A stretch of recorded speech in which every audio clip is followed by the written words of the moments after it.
Welcome to the Advanced Dual Health and Life Coach certification. Today we're discussing handling emotional triggers with compassionate inquiry. Introduction. Handling emotional triggers can feel overwhelming, especially for clients managing deep-seated trauma or past pain. Compassionate inquiry is a therapeutic approach designed to help individuals uncover the root cause of their emotional triggers, develop the self-awareness, and reframe their actions. This method fosters a safe, non-judgmental space where the clients can explore, neutralize, and release emotionally charged reflections. By combining curiosity with compassion, coaches can help their clients stop reacting to triggers and start responding with understanding and intention. This lecture will teach you practical methods and strategies to help the clients overcome emotional reactivity and reclaim their peace. Example, your triggers are guideposts to your deeper healing. Lean onto them with curiosity. Let's move on to some key points. Core elements of compassionate inquiry. What is compassionate inquiry? Compassionate inquiry is a psychotherapeutic approach that gently explores the unconscious narratives during emotional reactions, identifies key life events or narratives tied to emotional triggers, and empowers the clients to reframe and release old patterns with self-compassion. Why are emotional triggers powerful? Triggers are intensely emotional reactions that occur in response to certain stimuli. They often stem from unresolved trauma or negative past experiences. For instance, a client feels panicked around rejection due to childhood neglect. They are automatic and unconscious, bypassing logical reasoning. They elicit the fight or flight responses like anger, withdrawal, or rumination. Example, triggers aren't weaknesses, they're windows into what still needs care. Let's move on to the core purpose of compassionate inquiry. Number 1. Neutralize emotional charge. Reduce the intensity of reactive emotions. 2. Uncover hidden stories. Explore the origins of the trigger. 3. Rewrite the narrative. Replace reactive patterns with empowering choices. The process of compassionate inquiry. Awareness. Identify the emotional trigger and its physical impacts. Exploration. Compassionately inquire about the story behind the reaction. And 3. Integration, which is reframing the narrative to alleviate the emotional charge. Example, behind every trigger is a story waiting to be written. Practical steps to neutralize emotional triggers. Method 1 is a grounding technique. When the triggers arise, immediately ground to help the clients return to the present moment. For example, ask the clients to name 5 things they see, 4 things they feel, 3 things they hear, 2 things they smell, and 1 thing they taste. Example, a client experiencing workplace anxiety focuses on deep breaths and tactile sensations like the texture of their desk.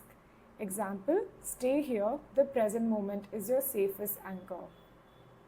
Method 2. It could be non-judgmental exploration also. You can encourage clients to become aware of their triggers without judgment. Example prompt, you could say, what did you feel when that memory resurfaced? Where in your body do you notice tension? Method 3 is reframing triggers. You can help the clients shift their emotional responses by exploring new narratives. Old thought, I will always fail when it matters. You can reframe it to success is built on what I've learned from the times I didn't succeed. Method 4 is guided visualization. You can do guided visualization to support the emotional processing. For instance, visualizing will be stepping out of a triggered situation and observing it calmly. You can replace the distress with empowering imagery. Example, you can change your story and you'll change how your body reacts. Method 5 is compassionate curiosity. Encourage the clients to explore why do I feel this way rather than resisting emotions. Example, help a client link the frustration during meetings to a pattern of being dismissed as a child. Example, curiosity is the antidote to reactivity. Mastery level techniques for coaches. 1. Deep listening and validation. You can practice reflective listening. Repeat the client's words to affirm the understanding. Example prompt, I hear that you're feeling very dismissed when others interrupt you. That must feel very frustrating. For example, when you feel heard, even the sharpest emotions soften. 2. Pattern identification. You can track the recurring triggers with clients over sessions. Example activity, you can ask the clients to complete a trigger tracker with columns for the event, their emotion, and an observed pattern. 3. The pause, reflect, respond method. Teach the clients to pause and reflect before responding to triggers. pause 3 seconds before reacting, reflect on the emotion source, and respond from a calm, grounded place. 4. Body-centered inquiry. Use body scans to uncover where the emotions are physically held. Example prompt, notice where the fear sits in your body. What does it want to tell you? Example, your body carries the stories that your mind does not remember. 5. Journaling for clarity. Encourage the clients to keep a trigger journal documenting what triggered them, the emotions they felt, alternative ways they could respond. Example, each trigger journal entry is another step towards emotional freedom. Quotes and examples coaches can use. 1. You're not your trigger, it's just a signal to look closer. 2. Triggers point to old wounds, not current truths. 3. Breathe through the fire, your calm is stronger than your fear. 4. You've overcome so many storms, this is just another wave. 5. The stories you tell yourself create the world that you see. 6. What if this upset is here to teach you compassion and not chaos? 7. Your emotions are messengers, not enemies. 8. Healing doesn't happen in avoidance, it happens in acknowledgement. 9. Pause, witness, release the charge. Every reflection is a step towards self-awareness. Let's look at some summary tables. Here, table number 1 talks about emotional trigger responses and growth opportunities.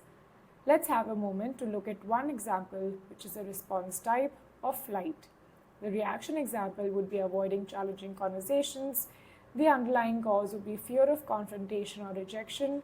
The opportunity of growth would be to build assertive communication skills to face situations with confidence. And the coaching strategy is role-playing challenging conversations to boost self-assurance and resilience. Take a moment to have a look at the rest of the questions.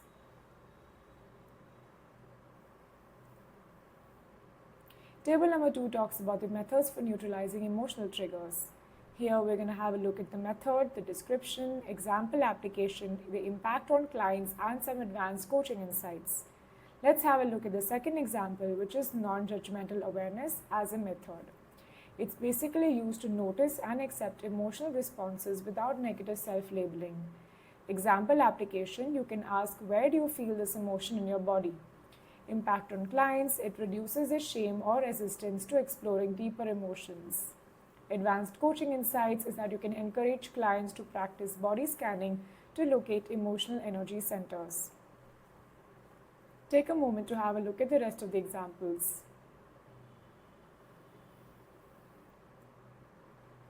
Table number 3 talks about exploration prompts for compassionate inquiry.